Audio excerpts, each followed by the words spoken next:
Setelah setahun absen, komedian Sule kembali memiliki program televisi yang akan tayang di Rajawali Televisi, RT.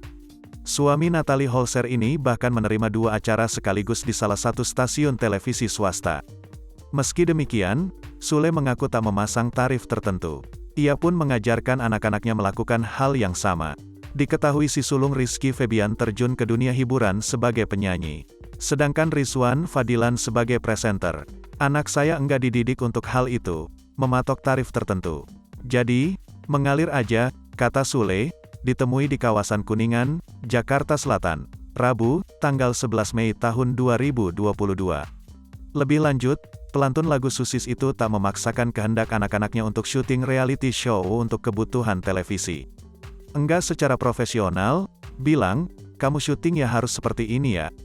Enggak, jadi ngalir aja, tutur pemilik nama asli Entis Sutisna itu.